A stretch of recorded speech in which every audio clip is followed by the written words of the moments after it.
I would like to call this group the Intelligent Design Camp, ID for short. My reason for that is that if we weren't created by the God of any human religion, and we weren't created by an automatic process called evolution, then we must have been created by something else. And about all we know of that something else, as inferred from our experience of how complex machines are created, is that it's some form of intelligence. So it would make sense to call this category intelligent design. But that label won't do. The reason why is because virtually all leading proponents of intelligent design are religious, typically Christian. They don't believe in biblical literalism, but in a very real way they still occupy some part of this square right here. Virtually none of them really want to be in this square.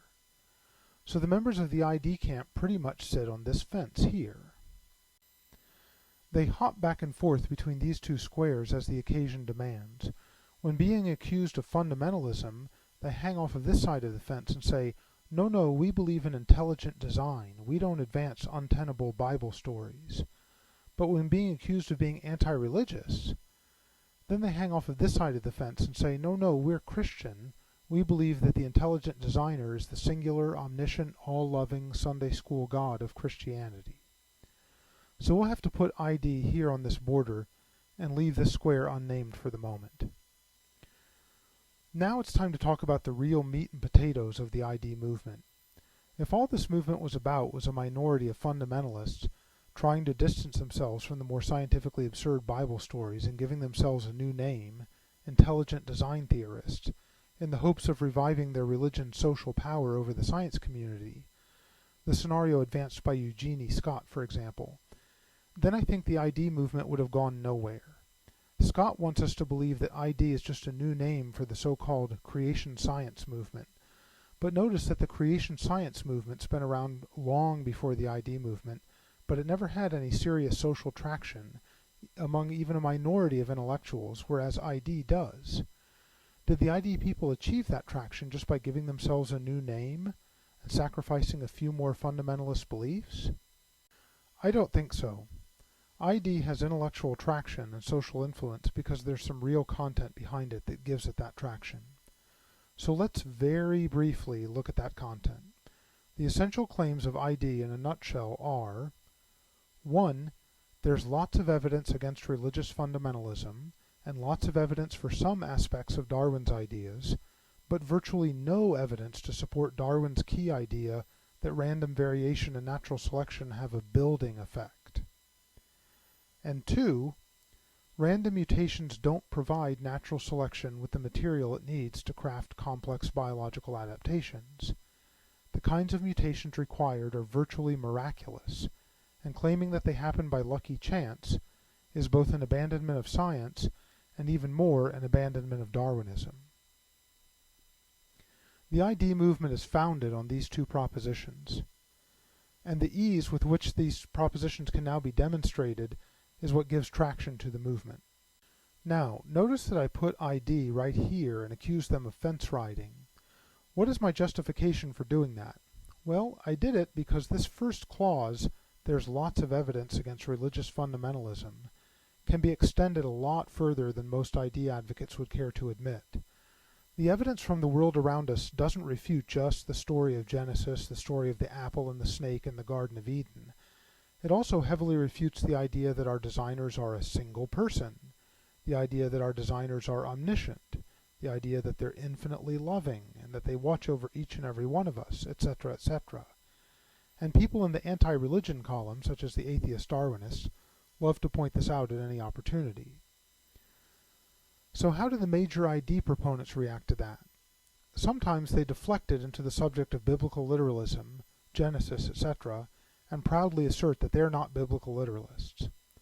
When that deflection fails, they say something like, "You're touching on the subject of theodicy, and great religious thinkers have grappled with the subject of theodicy for centuries. We're still working on it today." But from a scientific standpoint, that's just a fancy way of saying nobody's come up with a satisfactory answer for that, but we're working on it, so please don't jump to any anti-religious conclusions. What's funny is that their Darwinist opponents say much the same thing. They say, we haven't figured out how random mutations could plausibly create the bacterial flagellum or any of many other things as complex as that, but we're ever working on it, so don't jump to any anti-evolution conclusions. This is yet another way that pro-evolution and pro-religion exhibit parallel thinking. What I would say to both of those arguments is this. In science, you don't get to indefinitely suspend the most directly indicated conclusion because you're working on finding a way to refute it, nor because you've written voluminous literature about the subject of refuting it. The current state of the evidence from the world around us clearly points to life that couldn't have been generated by Darwinian evolution, and also couldn't have been made by a singular, omniscient, infinitely wise, just, and loving God. So now it's time to name the anti-religion, anti-evolution category. I'm going to call it real design. I call it this to distinguish it from the pseudo-fake design of an omniscient Christian God. Omniscience means knowing everything in advance, and if you know everything in advance, you can't design anything. You just already know what the human form will be, and you instantiate it. Which raises puzzling questions about why the human body includes some sloppy kludges in its design. But I'm sure the ID leaders can just add that problem to the category of theodicy and put it out of their conscience. A real design process goes like this. I come up with an idea for something in my head. I try to create it. In the process of trying to create it, I discover that there are problems with my idea. I think of possible solutions, and I tinker with my creation in an attempt to make it work the way I want it to. Eventually I decide that it's ready for prime time, and I deploy it. Typically at this stage it will be pretty good, but not perfect, because I could take forever trying to eliminate all imperfections and never deploy the damn thing. So this is where I stand. I think the key scientific arguments of the ID proponents are correct, but those arguments and the evidence around us lead to this conclusion, and the ID people don't like that, so they try valiantly to push it in this direction, without winding up as fundamentalists. They're torn between the real implication of their discoveries and the religion that they don't want to let go of. I, on the other hand, have no qualms about saying it. I'm right here. It's pretty lonely here. My position is a very unpopular one because it calls for the eventual elimination of two very popular ideas, not just one of them.